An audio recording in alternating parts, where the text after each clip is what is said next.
Hey, good afternoon. Scott Luton and Greg White with you here on Supply Chain Now. Welcome to today's live stream. Greg, good afternoon. How you doing? I'm doing quite well. How are you? I've been better. Right. Sorry. It's hard for me to internalize these things. I'm great at compartmentalizing. Like, I'm not ruminating on the fact that the Chiefs got stomped by the Raiders last Sunday. Not at all.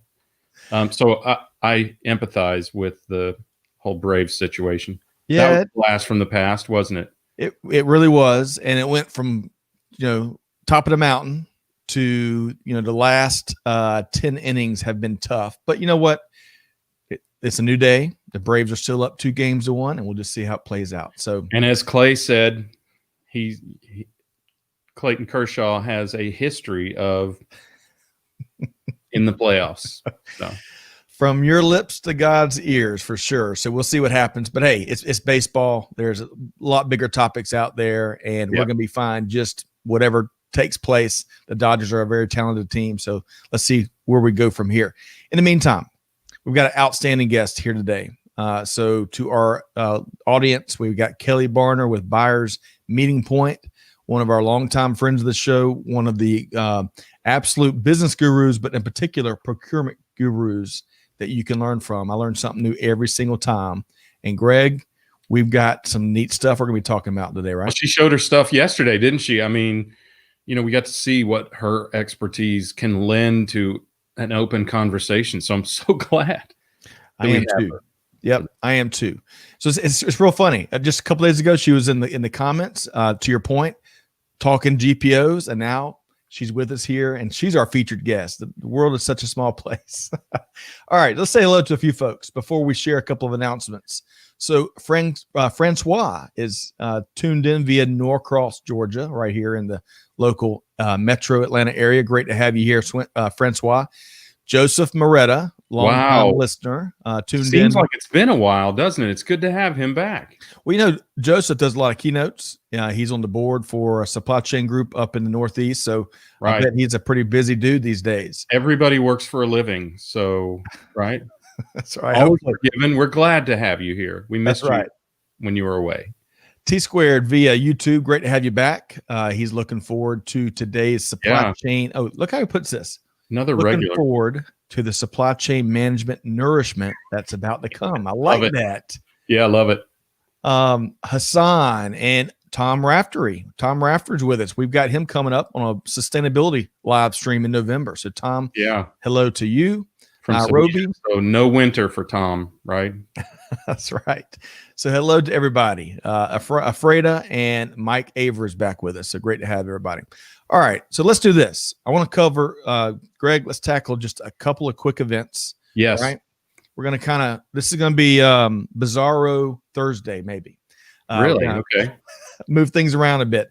So want to make sure folks are aware of a couple of these events that we're a part of, but also great resources as we continue to get better and better in these challenging times. AME, Association for Manufacturing Excellence, has got their upcoming virtual annual event coming up, AME Toronto 2020. As Greg likes to say, we might have some nice pictures of Toronto in the background. Yep, that's what we're aiming for. But Greg and I are hosting this panel as part of the overall programming. And the panel not only features the CEO of AME, Kim Humphrey, but we're going to be tackling lean. We're going to be tackling reshoring and nearshoring and kind of industry 4.0. So you can learn more about this event. We've got the link in the show notes, one click. That's what we're after. So y'all check out the AME Toronto 2020 event. Greg, one last word about that event. Lean will definitely be a topic. I'm telling you, everybody's leaning in on lean, or giving lean a lean path. So it's something we need to talk about, and we need to sort of root out. That's right. There have been a lot of gross generalizations made about a lot of topics, and I bet we're going to talk about some of those today with Kelly. So yes, we are. Absolutely on this AME thing and learn what you can from manufacturing. Yep. Well put. Hey, really quick before we go to the next one, we got a comment that we never ever get, especially with my inability to put vowels and consonants together. Francois says, "Thanks for having me and for getting my name right. Francois, tip of the hat to you. Thanks for the feedback, because I struggle to pronounce my kids' names sometimes. Well, notice, Francois, that we didn't tackle your last name. So we'd love any phonetic spelling that you can offer there. That's right. One step at a time. Always try to honor people's. That's right. Right. So, hello, Thomas. Thomas Dent. Great to have you here with us. Danny Benavides is here with us. Great to have you, Danny. Looks like both of those folks are via LinkedIn. So great to have you here. Nurfad is back. Our resident comedian and our resident Mark Twain of Supply Chain Humor. So also Nurfad has an initiative out there that we may be talking about shortly. And so maybe, yeah. Everybody hang tight. Speaking of lean, right? Yeah. That's what we're all after. All right. One more event. That too. Oh, so it's even secret from you. That's right. Let's tell everybody at some point. So let's talk about this real quick. Stand up and sound off. So we've got this international forum coming up via webinar the end of the month here. And it's going to be focused on a very interactive conversation on how Elba and Anya are driving equity initiatives within very large organizations. And they're going to share some of their best practices and experience. And we're going to hear from the audience. The best part about these stand up and sound off programs, Greg, is you hear from the panel, but our audience gets equal time to weigh in and not just ask questions, but share their experiences, right? Yeah, no doubt. And that's what we want, right? We want people to make this a comfortable conversation. As we talked about, Corinne and I talked about yesterday, the conversations that cause these conversations to be necessary and uncomfortable are the conversations that should be uncomfortable. Yeah. Right. Well, so I think we're going to talk a little bit about that. But look, I think that the spirit in which that everyone kind of approaches these, I think it feels a little bit difficult for people going in. But man, when you see how much consensus and how much people care for one another when you have one of these conversations, it's so uplifting. Yeah. It does give you great faith in humankind. Absolutely. And, you seek first to understand and uncover various walks of life and their POV and their perspective. And you never know, you always benefit from those conversations. So well put there, Greg. And to our audience, you can check that out and sign up for free. The link is in the show notes. Again, one click is what we're after. So y'all check that out. I want to share a couple of quick comments before we bring on the one and only Kelly Barner. Gary Smith is with us. Great to have you here, Gary. Appreciate all the listenership. I think Gary and I are both big history fans, and we've been exchanging a few messages on this week in business history. Jamin, our resident logistics and transportation guru. Yeah, man. Logistics and Beyond, one of our new series here led by the one and only Jamin. Great to have you here. So we're talking lean already, right? And Francois he brings the goodness. So some of this nourishment that T-Square was talking about. Lean's important, but it would be interesting to see how that plays into this just-in-time manufacturing and how unexpected disruptions like COVID may change the point of view on just-in-time supply chain. I agree with you. Yep. As Greg and I both have talked 1,000 times, and everyone knows the pandemic has uncovered a wide variety of gaps and challenges. So it will be interesting to see how 2020 shapes those views on long-standing best practices. Yeah, no doubt. All right, let's. Patrick Kelly's with us. Great to have you, Patrick. The Produce Industry Podcast, and I think we had one other person to acknowledge, Greg. Well, I saw Nairobi also earlier. Did you mention her? But I don't think I did. Go ahead. She has joined us after some time away, so that's good. Good to have her here. All right, absolutely. So, with no further ado, we want to welcome in one of our best friends in industry, the procurement guru, no doubt, Kelly Barner, owner and managing director with Buyers Meeting Point.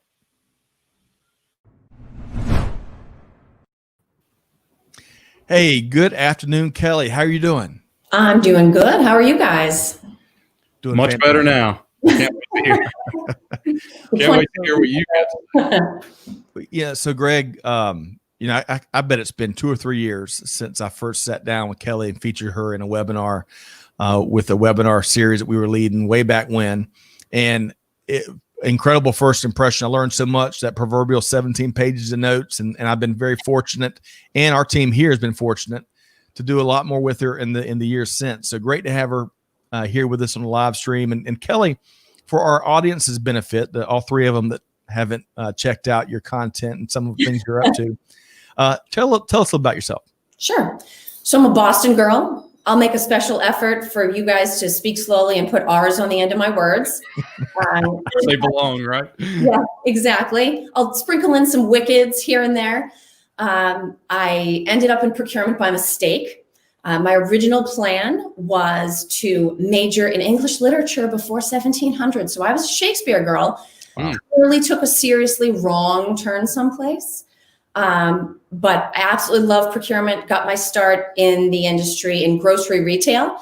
So all the ins and outs of not for resale, hired services, grocery pest control. There's some really awesome stories there. Might be appropriate for Halloween. It's only a few weeks away. No, I'm thrilled to be here with you guys today. Glad to be on the live stream. Awesome. And Kelly doesn't talk much about herself. She's a published author of some outstanding selling publications. Art of Procurement has a great podcast, by the way, that I think they just surpassed. Y'all just surpassed 500,000 listens, Kelly. 500,000 listens. Wow. That is incredible. And we're going to talk about a great event that I know y'all have gotten a ton of positive feedback around, Mastermind Live 2020, where you're going to share some key takeaways. So, but all in due time, right? All in due time. Yeah. So much to tackle. Yeah. So for starters, Kelly, Greg, we had a great conversation with Omnia Partners Tuesday, where really you and I both have been learning a lot more about GPOs, right? I, for one, I was completely ignorant. That's not something I dealt with during my time sitting in the chair as a practitioner. But had a great live stream. The audience weighed in on a lot of different things. I know we want to kind of pick Kelly's brain, who we were fortunate to have for part of that time. What were a couple of key takeaways from that conversation, Kelly, that you walked away with? So I think the big thing for me, and anybody with us that doesn't have to be super familiar with a GPO, they basically work in industries where you can relatively standardize your specs across some common products. So, the classic example kind of is office supplies. If I can go to a GPO and throw my volume in with some contracts and some pricing they already have negotiated, right? Almost no effort on my end, great savings. There's no issue. It's a standard spec. So they're very popular in healthcare, and they're very popular in higher education. But it's something that a lot of procurement teams, I happen to think, are kind of overlooking right now. We're under a lot of pressure, as everyone else is, to bring spend under management, but to do it without losing any of the progress we've made around repositioning procurement as more strategic. So to me, a GPO is a fantastic way to take care of some of that spend where you're probably looking at like a standard 3-year contract. Nobody really has dedicated category experts in-house anymore that cover all their spend. So wow. If you haven't negotiated something in the last 3 years, it's probably really different now. Why gain that expertise? Just go to the GPO. Right? And it's one of those things where if you have the right pairing, applying a GPO is no different than selecting a specific negotiation strategy. Yep. But it's something I think a lot of procurement people need to be looking at as we get into the fourth quarter and start thinking about 2021. How are we going to handle so much unknown with so little lead time? I do think it's one of those areas that we need to be truthfully reconsidering in our portfolio of tools, because we have a lot of different approaches we can use. Well put, Greg. Well put. So yeah, Greg, go ahead. That's a really enlightening perspective, because I think about management in general, right? Those things that can be managed by automation or a group or something like that, they should be. And that leaves your team more time to work on exceptional circumstances or specialized circumstances, which you just described there. So if they don't have to worry about how good a deal I've got with my pencil or parking lot cleaning or healthcare provider, then they can spend more time on this minute spec that makes the complete difference in our product in the marketplace or something like that, right?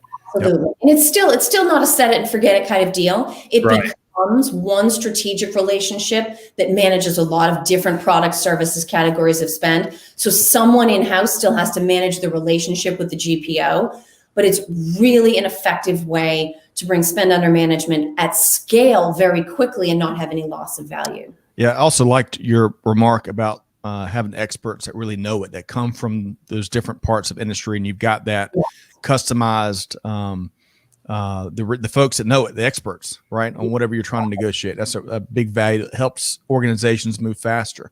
Yeah. Okay, so let's keep driving. Greg, I know we want to talk about Mastermind Live 2020. Let me make just a few shout outs to the audience before we go there. Hey, T Squared, I love your comment about reverse logistics. It does need to be talked about more. We have to continue our series on reverse logistics. So stay tuned for a lot more to come as we move into a brand new era for reverse logistics, hopefully post-pandemic, right? Jamin agrees with Francois's point about the evolution of JIT supply chain and just-in-time manufacturing. That would be interesting to watch. Mike Avra says, hey, COVID raised safety stock levels across the board. Yeah. That lean folks don't like hearing that, right? Let's see. Want to say hello to Davin. Want to say hello to AA from the air capital of the world, Wichita, Kansas, right? Greg, proverbial. There you go. And Lisa Kinski, great to have you here. Thanks so much for tuning in via LinkedIn Live. One final point. So Jamin, who we said hello to earlier, first off, he says, you were great, Kelly, in the Art of Procurement Mastermind event. Wicked good. Jamin, made my day. Speaking of my own local language. Yeah, there's only one more word he could put in there that would be more Boston, and we can't do that. The FCC won't allow us. That's right. So Jamin, I think had a part during that event, and came back and told shared a lot of great news and great feedback with our team about his experience and how the audience, what y'all did there resonated with your attendees and whatnot. So now, Greg, let's segue into learning more about that event and some of Kelly's key takeaways. We've teed it up so good, so well. Sorry, we've teed it up. So tell us a little bit about Mastermind 2020 and some of the key takeaways that either you got or you feel like the audience came away with. Yeah, so Mastermind Live 2020 was sort of, in addition to all the other hats I wear, I'm the general manager at Art of Procurement. And Philip Eidson, for any of you guys that have listened to the Art of Procurement podcast, we have a Mastermind membership community that's focused around learning and roundtables and learning workshops, very dynamic, but it was always intended to be virtual, even before COVID. So it feels a little bit odd to say it, but we sort of got lucky because we didn't have to pivot. This was always the plan. And so for 2 days last week, we threw the doors open. We welcomed absolutely everybody in. We had fantastic speakers in our event, and we really tried to bring in some different perspectives.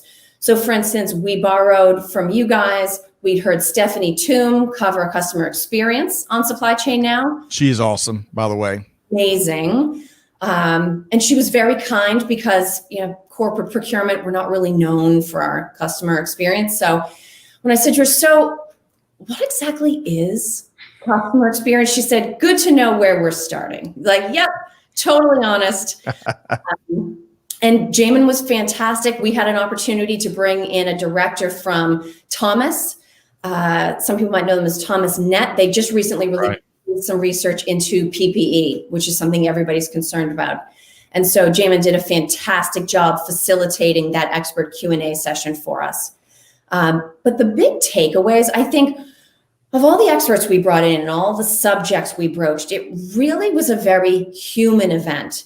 What we heard from people was a lot of questions, but you might be surprised to hear a lot of positivity. There was a lot of energy. People were happy to be connected. And I think if I had to pick a single word that I came away from the event from, I would say it was empathy. Even though we're trying to manage costs and manage prices and stay efficient and do it from home, and there's a lot of disruption, everyone is very focused around being empathetic towards internal customers, towards external customers, towards suppliers, towards employees. There are a lot of very real challenges going on right now, to the extent that nearly every single category of spend, product or service in an enterprise at this point, has an HR twist. Almost every single thing has an HR consideration. And I thought the best illustration of that was in a conversation we had around janitorial services, right? If you run a facility, you've always had janitorial come in. Usually it comes down to a cost-based decision, because as long as they're providing standard services, they've got certifications, no worries. Well, now guess what? If your employees don't feel safe, they're not coming back. Right. If you were a difficult customer to deal with, your janitorial service is not taking care of you right now. They have opportunities to go work for other people, and it's no longer a lowest cost-based service. So some of these things, we're completely shifting the way we think about them. It's changing how we think about the value of these categories of spend. But essentially, I think people came away feeling energized, and that was certainly our goal, to introduce new ideas. But we had times in between sessions, it felt more like a tailgate. Procurement was just happy to get together. We had a contest, actually, to figure out who had sourced the weirdest thing in January. Who won? Won that. So I won't say her last name or her company, but it was Nancy. And her company had to source bovine arteries. Wow. Gross. I mean, gross. So at that point, we were just kind of done. Like, yeah, better than bovine arteries. How do you top that? Right. No, really, you can't. You should actually. Real quick, Jamin, who again was part of the event and had a lot of great things to say about it. Almost everything has an HR twist. What you just shared there, Kelly. Wow, that's so true now. What a change for sure. And I would echo that comment, Jamin. Great point there. And we had Kelly Scheib with Proterra on the show a month or so ago, and they're a very innovative vehicle manufacturer, a lot of public bus manufacturer, green bus manufacturer in the upstate of South Carolina. And she made a great remark that was so passionate and genuine, where her role as VP of HR, that her charge that she takes very seriously is when she's in those leadership meetings with C-levels and they're throwing numbers around as if they're just numbers and not people and families behind them. That's her. She owns that, to make sure that all the other executives know of the humans that are behind the numbers and the families that are behind the numbers. And that, that really spoke volumes to the noble mission that HR leadership is on, And no one necessarily means anything by it. It's very easy, right? We sort of reduce everything to spreadsheets. If it doesn't fit into some number of boxes or squares or fields, we kind of don't know how to process it. So it is why it's important that we have folks to remind us, let's step back and think about this in a larger context, because no one intentionally says, the hell with the people, right? Nobody ever goes into that being their approach. Yep. Well put.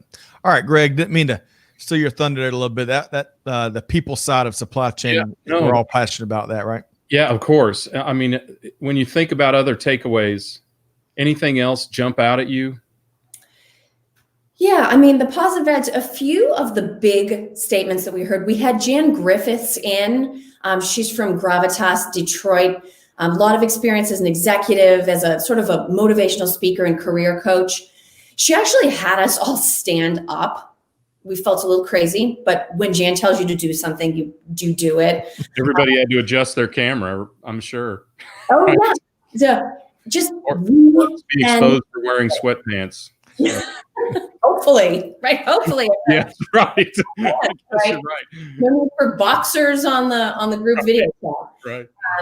No, but so she did talk about, needing to recharge ourselves, put on our oxygen mask first before we can go out and do our jobs with the right level of enthusiasm. And for me, the other huge takeaway actually came from Dr. Marcel Vollmer, who's currently a partner at BCG. And he pointed out, if you're not making the right decisions today, you don't need a 5-year plan. I mean, that's probably always true, but it's really, really, really true right now. And you might even be able to say, if you're not doing the right things today, you don't need a 12-month plan, right? 3 months even, exactly, Greg. So we can't lose our focus on the horizon, but I think that horizon has moved in and we need to change our planning thoughts. But I thought, especially as we approach the end of the year, that thought has really stuck with me since last week. You know, I can do the right thing today or my longer term stuff. It's just not going to matter. So we just talked yesterday with Mike Griswold from Gartner. Yeah. And one of the, they just had their supply chain symposium expo in Europe, and well, not in Europe, for Europe, of course, right? Nobody does anything anywhere but home. But one of the key takeaways that he had from that was, if you're only focused on surviving right now, the chances of that are very little. You need to focus on thriving in the future. You need to position yourself for success in the future. And that is tantamount to having a plan, as you talked about, right? And he talked about a bidirectional mode wherein you are dealing with crisis and at the same time planning and positioning for the future. Yes. So yeah, very common theme, right? And appropriately so. Yeah. Hey, let me share a couple of comments on some of what you've already shared, Kelly. Let the audience weigh in a bit. So David loves your sentiment around HR. That's what HR is all about. It's not hard to worry about numbers, and sometimes leadership needs to be reminded of that, kind of what you shared there, Kelly. He also was wondering what the bovine hearts were being used for, the strangest sourcing award. Let's see. Aaron Freed says that can be tough with a servant leader mentality. You get so focused on taking care of the people around you that you forget about taking care of yourself. And Amanda and Clay loved what you shared there about, putting our oxygen masks on first. Otherwise you can't help anyone else. Right. That's the key, by the way, to what Aaron is talking about, is you have to at least provision foundationally for yourself. You can't drag someone out of the flood if you're swimming in the water with them. Good point. Good point. And finally, Jamin says he learned a ton from Kathy Ma. I think Kathy Ma was with Thomas Nett, I believe. Yeah. She definitely brought energy and humor, which helped. And if we've said it once, we've said it 1,000 times, Kelly. We've got to maintain a sense of humor in a historically challenging year like 2020, right? Yeah, no, we do. And I think part of why, and this break even connects the empathy with the humor, with the oxygen mask, is that so much of the work that we're doing right now is creative. We're not doing a lot of formulaic. I mean, if you're a framework person, you are screwed right now. We're just not a lot of frameworks working right now. And I've heard a lot of stories about teams and their leaders that are amazed with what their teams have risen to the occasion and done. And it's working in weird situations. It's balancing family and business. It's nights and weekends and, uncharted territory. But that is more exhausting than sort of walking down the path. And so it is all the more important, anyone in a leadership position, anyone with a regularly creative position, we do need to have those times, because as you were saying, Mike pointed out, Greg, if we don't find some way to productively get through this time that we're in, and that's almost worse than not needing a 5-year plan. You're going to be burned out in 6 months and on short-term disability. But it needs to be sustainable in the sense that we're making good decisions, we're getting the right things done, but we need to forgive ourselves. We need to set fair priorities. We need to unplug on occasion, even though it feels like the wrong thing to do, because we can get through today, but we also need to be ready for tomorrow. And so many of the things that we've probably taken for granted in the past, we need to force ourselves to stop and rethink them if we're going to get through this time okay. That's right. You got to call time out and challenge some of these long running assumptions we've made or best practices, air quotes, right? Because everything's changed as we Kelly, an interesting visual that we've embraced in recent weeks, Greg, was it's like 1 minute we're playing Chutes and Ladders with one set of rules, and then the very next minute we're leaping to monopoly, and which of course you can't play by the same rules, completely different game. And that's on some level, that's kind of where we are, especially in retail, for example, so I love your sentiment there. All right. So Greg, let's keep driving here. Yeah. Well, and one thing I think when we talk about empathy and we talk about leadership and we talk about creativity, we have to acknowledge also that stability is required for some people. Accountants hate creativity. I mean, not totally, but the creative people who are solving these problems need to rapidly deploy adapted processes to those people whose job stability is. So we need to acknowledge that as well. But you're right, we do need to change things, and then we need to at least tentatively deploy a standard methodology wherever we can or need to, because not everybody approaches this stuff or has the same needs in their jobs. So anyway, let's talk about some of that adaptation, because we've been talking about a lot of that. And I have no doubt that this topic has come up as often for you as it has for us. I bet you know where I'm going. But let's talk about things like nearshoring, and reshoring, and China plus one, or whatever, multiple sourcing, and those sorts of things. So give us some of your thoughts there. Sure. And it's actually funny, Greg, that you asked this question of all people, because I feel like in the grand scheme of things, it was about 15 minutes ago. It was months, but it feels like 15 minutes ago. I heard you talk about China plus one. And I was like, what the heck is China plus one? And it was early enough in this whole thing that I'm thinking, okay, well, Google has all the answers, right? Google kind of didn't know. There wasn't a ton there for me to draw from. And so, okay, well, if Greg's talking about it, I got to know what this means. And I think it was within 24 hours, China plus one. It was everywhere. It was the only thing. And it was so reactionary. Yes. And so that's, maybe let's say March, April. So, we went through all the headlines were sort of like, everything, all manufacturing is coming back to the US. All sourcing is going to be nearshored. Everybody wants to know who can supply something within walking distance of my facilities. Right. And had this kind of like emotional knee jerk.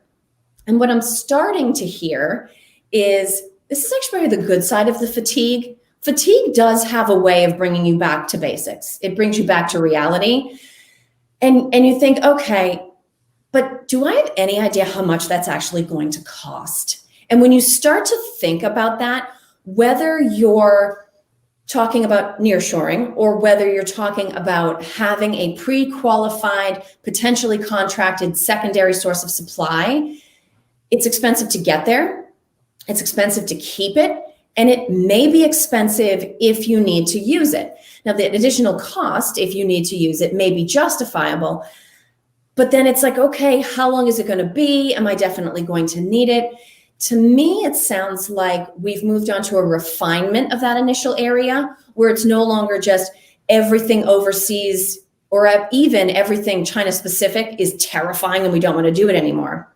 Yep. Now it's more like, okay, when I actually look at where were things the scariest and also how fast did things come back online, I'm hearing some very interesting things that I wouldn't have expected. I interviewed a CPO yesterday who was talking to me about how they do some sourcing in China. Well, they also source in India and they source in Mexico. And he said, we were mostly scared about China, especially early on. They went in with some surplus inventory to this whole thing because of the Chinese New Year. It was kind of fortunate timing. A lot of companies did that. Yep. But the speed with which China came back online, all the emotion that went into the panic was sort of like, okay, well, maybe that's not our biggest concern. What they really saw was that other countries, and he gave me the example of Mexico specifically based on the industry that he's in, the struggle to get back online. So it's not even the initial disruption, it's the long tail impact that follows it. And so to me, I think it's good. We're exhausted and we're going back to looking at what are the fundamentals, what's the actual impact, and then let's get a little bit more nuanced, right? So just like we talked about, okay, GPO is awesome for some things, not the right approach for other things. Same deal with whether it's localization, nearshoring, China plus one, just China, backup supplier, sole source. We can't have the same response in every category of spend with every supplier and every geography. We're more strategic than that. It needs to be a lot more nuanced. And so I really feel like things are starting to swing back to the reality of, okay, but if we re-optimize for this new world, even if it's just for now, let's do a 3 or 6 month, right, kind of plan. Mm-hmm. Let's look at the numbers. Sometimes you have to just look at the numbers and let those lead the way. And I'm glad that we've moved away and it's become more of a discussion, because for every company, it's going to be different. And nothing in procurement or supply chain goes better when you make a decision emotionally. That's just never. Right. Let me add one piece of context to some of our listeners or audience members that may not be familiar with finding and sourcing suppliers, vetting them, and then bringing them on board. You know, we saw very large organizations, aircraft organizations and others that were paying bills earlier to protect the suppliers they had in. When one of those reasons is because it is, especially in those highly demanding industries and sectors like automotive and aviation and healthcare, it's tough to find suppliers across the globe, much less within walking distance of plants that are quality are going to deliver on time and every time, and then onboard them into your complex global supply chain. I mean, we've got to think about all the levers that you've got to pull and adjust when you're talking about moving global supply chains here and there. Greg, I know a lot of what Kelly just shared. I see about 7 bullet points in your mind right now that you'd like to share and respond to, but give us a couple. Yeah, well, the immediate one that comes to mind is I must have worked with some really, really exceptional supply chain organizations and professionals because they've always had a plan B. Yes. Chick-fil-A, though they didn't at one point, they just felt the slightest threat to their supply chain and diversified. Other organizations had I worked with so many organizations who had to have a backup plan. They actually had policies where, we built technology to support this, is why I recall it. They would give 70 or 80% of their volume to the primary vendor, but always keep someone on the hook, maybe multiple someone's on the hook for that 10 or 20%, so that person had reason to be engaged with you if a crisis happened, right? I remember one of the quotes we saw early in this whole thing where somebody said, "It's too late to make friends now." Yeah. Right? Oh, nobody wants to be the newest customer 30 days of the pandemic. Or the newest vendor. No. Right? I mean, they're like, "Where were you when we needed you?" Right. So, hey, go ahead. Sorry. Well, and this whole hysteria around nearshoring and reshoring and all of that, Scott and I, we talked about that aspect of it very early on. Mm-hmm. I try to be very level, having been in supply chain for over 2 decades. Yeah. That's all I'm confessing to. I try to be very level in responding to these things because the foundational issue in supply chain is these huge pendulum swings. That's right. Save money, customer experience. That's right. Save money, customer experience. And the fact that it is a novelty to some people in supply chain and procurement, if you can even separate the two anymore, that you can do both, and you need to work for a balance of both. And saving money, that was over here, right, doesn't necessarily mean that you can't have great customer experience. Right. And if you have to trade off, then it's your policies and your processes that are foundationally flawed, because there is an ability to reach that more than happy medium. I mean, I worked with companies who reduced their inventory by 50% while increasing sales by 20% a year. So I know that it can be done. Yep. Mm-hmm. So I know we also know Kelly's got a hard stop here in about 5 in just a few minutes here. So we want to make sure folks can connect back and find Kelly. But Kelly, real quick, let me share a couple of comments here. Mike Aver says, we used to use UPS for 80% of shipments, but kept DHL on contract for 20% because of the strikes UPS had 20 years ago, so we could always have a carrier. There you go. Good stuff there. That's a fascinating point, because that actually is a little bit how, if you've ever heard anybody talk about having a grandparent who lived through the Depression. Oh my gosh. Forever. You live through a strike. The experience is with you forever. None of us going through this right now are ever going to manage supply chains the same way again. Yep. Great point. Barb with Omnia shares, nailed it, Kelly. Get back to the fundamentals and explore all options and resources. I love that, Barb, and great to have you here with us. So Nirfad, I didn't want to cover you up, Kelly. We've got some great input coming in from Nirfad, but he basically says, what do you get if you play a supply chain country song backwards? You get your revenue back, you get your margin back, you get your on-time delivery back. The decisions that supply chain folks make when there is nothing to base it off of other than, for example, the Spanish flu, it really creates a real supply chain mess for companies that do not have a plan B. Well said there, Nirfad. AA says, supply chain now, I keep wondering, reporting or influencing? Just the facts, and a little bit of opinion, maybe, Professor. I mean, just the opinions based on the facts. That's right. There you go. Sylvia, Kelly, Sylvia is our resident king of jam production. She's based in Charleston. She's also a wonderful supply chain leader and practitioner.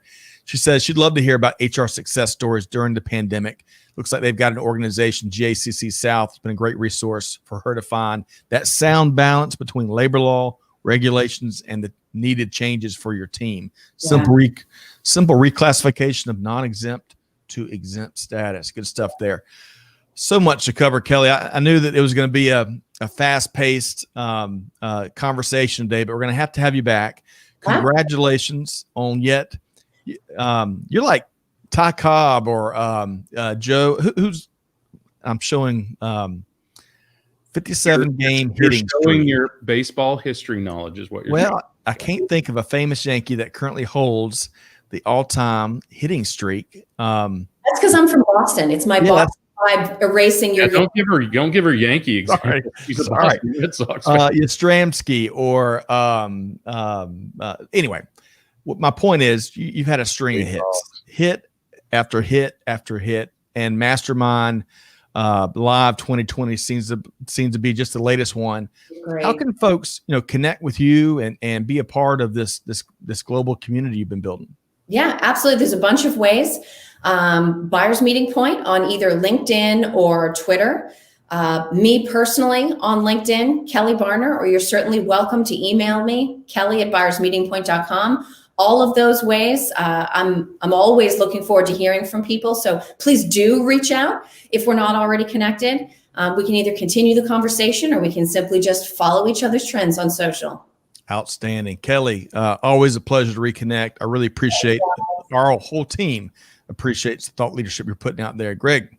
We got just under 2 minutes, Kelly. Final shot. Final shot. Be good to your teams. Be good to yourselves. Do not lose faith that we're going to get through this. And also don't forget to challenge yourself, because next week is not today and next month is not this week. You are making assumptions and optimizing based on constraints that are going to expire very, very quickly. And so don't be afraid to re-examine any of your own decisions as well. That's my big advice that applies to all this. Love that. Worth the price of admission. Thank you for closing on that. I really appreciate that. Thank you for having me, guys. You bet. Really, we've enjoyed talking with Kelly Barner, amongst other things, owner and managing director with Buyers Meeting Point. Thanks so much, Kelly.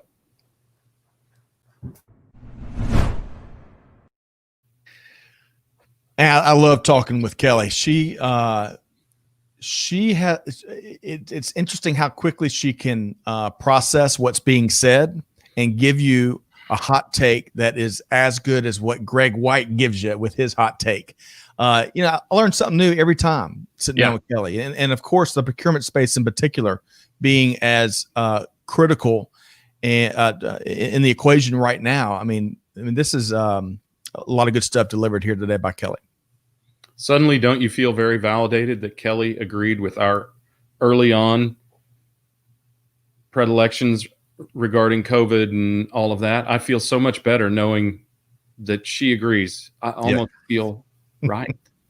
Well, and some of the audience members are speaking along those lines. Yeah, let's talk about that. Yeah, and thanks, Mike, Avra, and Clay. Joe DiMaggio. How could I forget DiMaggio? Just be glad you didn't mention yet another Yankee to a Red Sox fan. That's true. I should have said Ted Williams, maybe. Wade Boggs. Yeah, Wade Boggs. Yeah. Okay. So Francois shares the entire mentality of a quote unquote simple shift is based on the panic created through uncertainty. This should be a long-term proactive initiative rather than a reactive shift. Most reactive shifts I've seen have been wildly costly and unsuccessful. Nice. So just a thought, because Kelly brought this up, she brought up the Depression in the United States.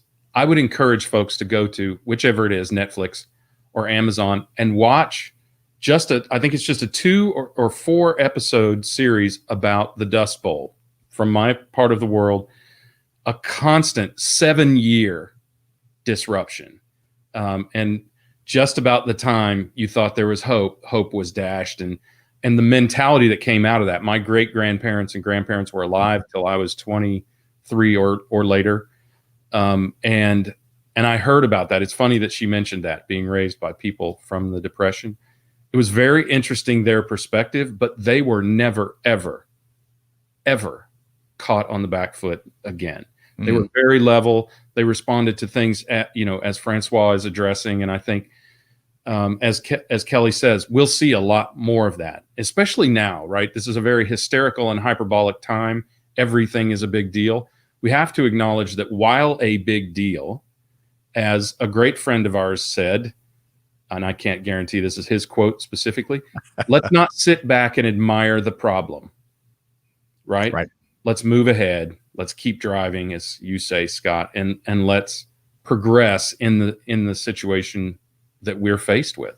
Yeah. Well put. Paralysis by analysis or paralysis by just despair, or you're blown away with the size of the challenge you're facing. You can't get distracted with that kind of stuff. Want to say hello also. Let's see here. Sylvia says it takes 3.5 years from greenfield to start a production. Nearshoring and inshoring are nothing but buzzwords right now.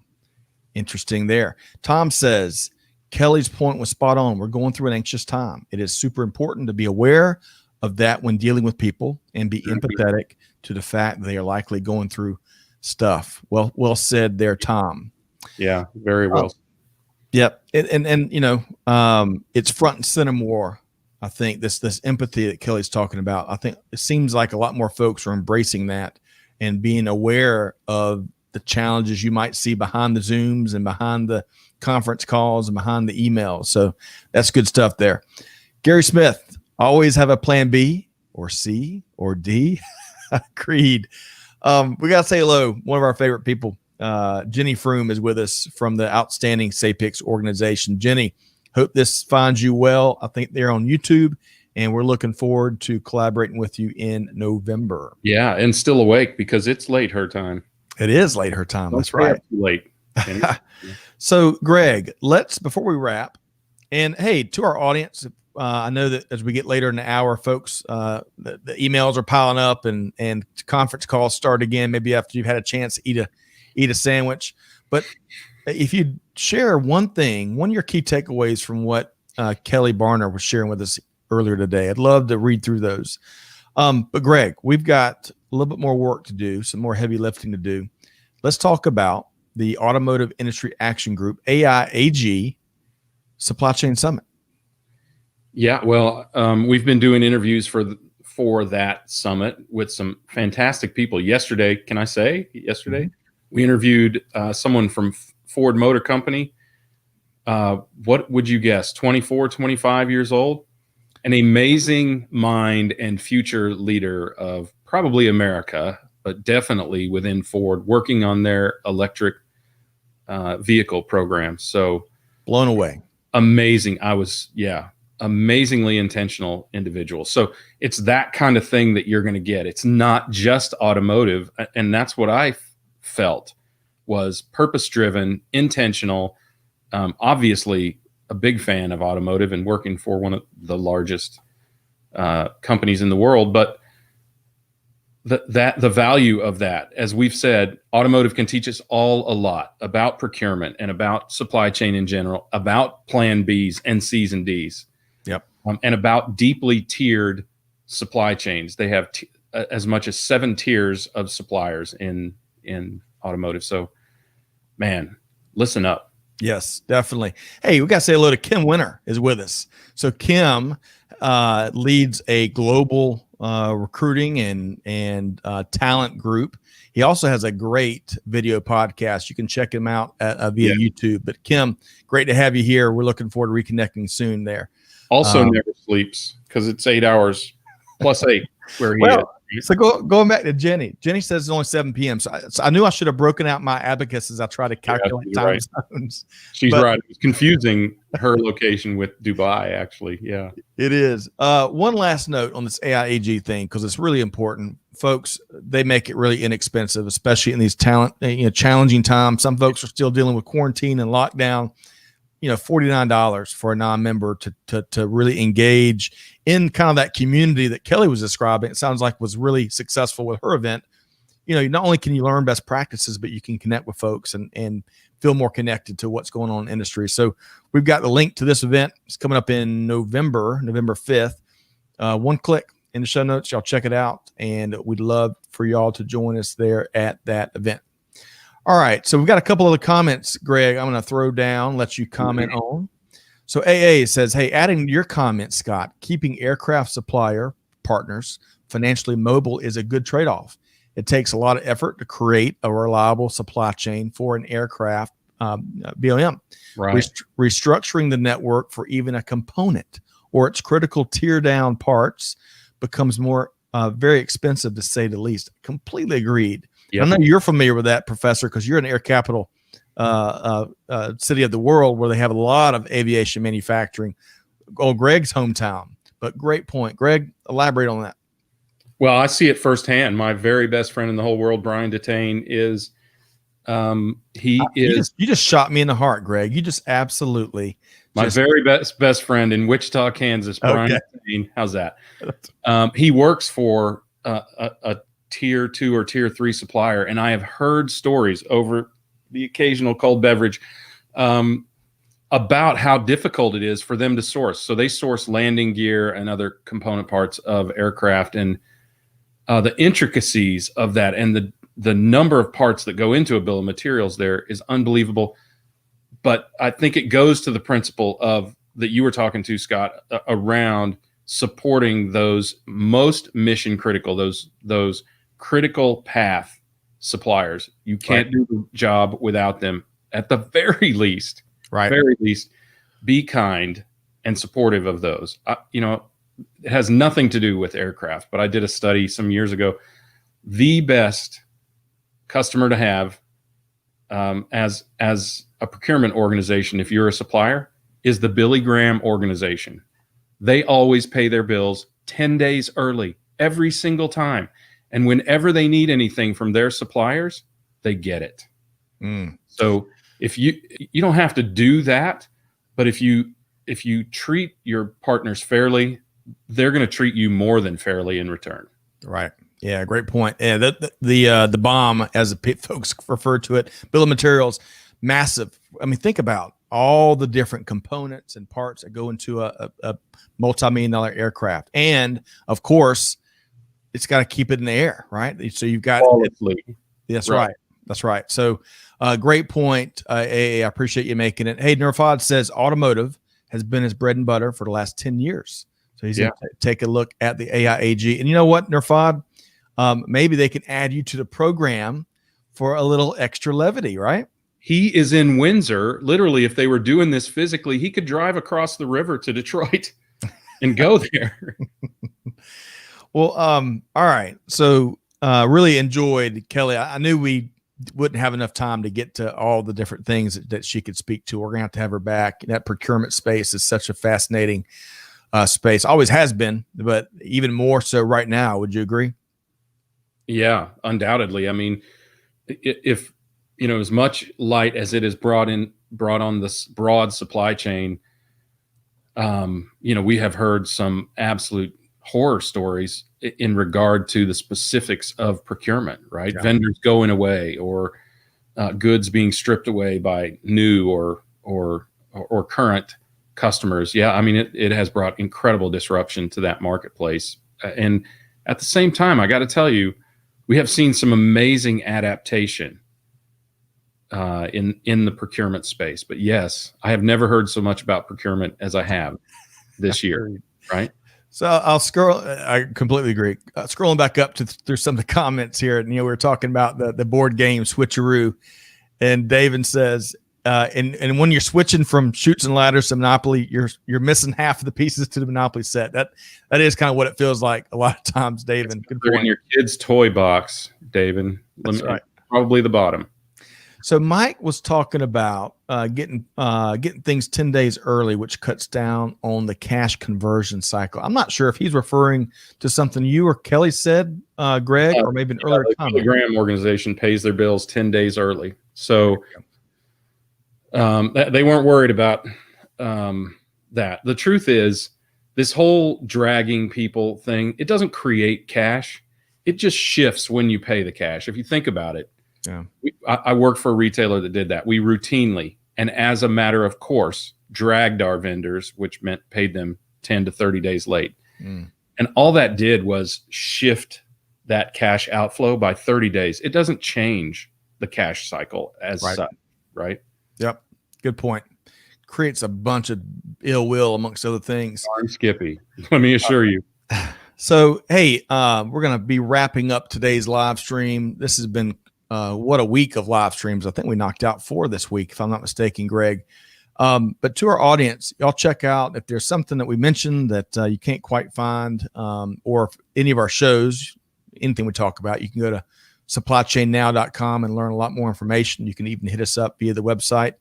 Really have enjoyed all the comments and engagement we've had this week throughout all the live stream programming as we look to fulfill our mission of giving voice to all of those that are moving stuff, making stuff, procuring stuff, sourcing stuff, handling returns, keeping the whole global supply chain moving forward, which of course, Greg, protects the consumer psyche during a year like 2020, right? No doubt. Yeah. I mean, the reason that supply chain is in the forefront of things is because it should have always been in the forefront of things, frankly. But this has just been a catalyst toward that. Yep. Agreed. And, our team's passionate about that. So I love that point. That's a great point to end on.